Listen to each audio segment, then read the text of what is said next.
I'm Premal, Kent McCallson, and I've been involved with Kripalu for many, many years. And I'm here to invite you to participate in something that I think is very exciting that's happening at least nearby in the Kripalu community.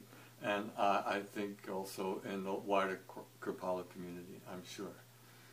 But first I'd like to just tell you a little experience I had 2 years ago at Sapta and how I got reintroduced to my love for Bapuji and his teachings.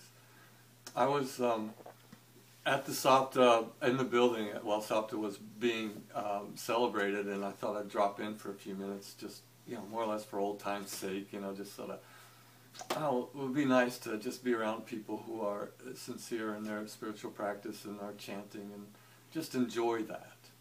So I went in thinking I'd just sit for a few minutes and get a little buzz, and I was there for like 3 or 4 hours chanting and meditating and laughing and crying, and all these experiences just overwhelmed me from the past and the joy of being in satsang together with all of you and our mutual commitment to our personal spiritual practice and serving others, and how we did that, and how we really cared for one another, and the family that we were and are. And it was just this deep longing that I wanted to do something.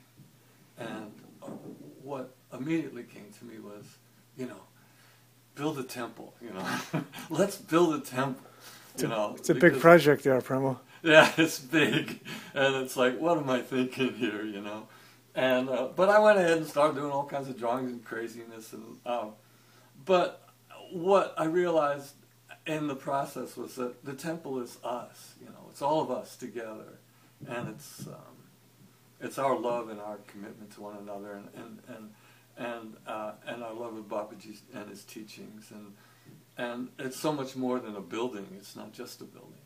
It's our community, and it's those teachings.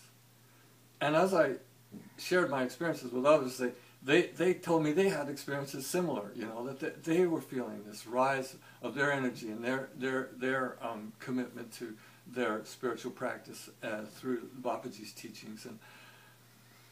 And I realized that this is big.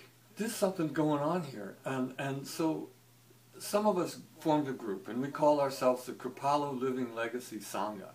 And we met, we had a retreat in Muktidam, and we've been since then on the phone and conference calls and trying to come up with a way that we can, one, make Bapuji's teachings available to as many people as want them, and to serve others in that way.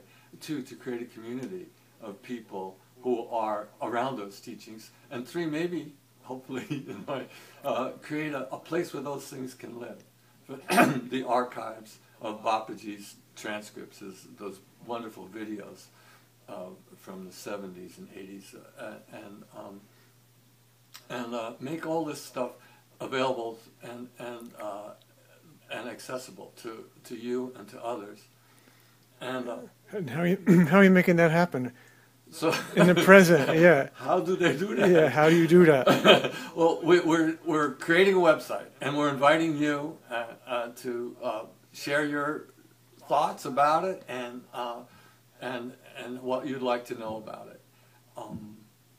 And before I close here, I'd just like to say that it's not just for us who have been involved for all these years.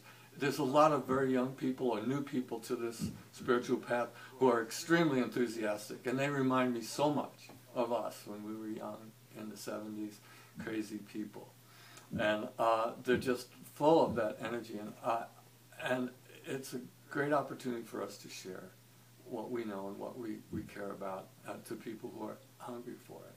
So I invite you to email me and tell me your thoughts and how you'd like to see this happen. So, Jai. Bapuji's expressions and his liveliness and his childlike quality is most magnificent. Anyone who has ever seen Bapuji, that's the one thing that is most striking and unique about him, that his childlike purity and comes through with every gesture. Everything that he says is so alive, so filled with prana, and so much energy in it that there is nobody who can deny it.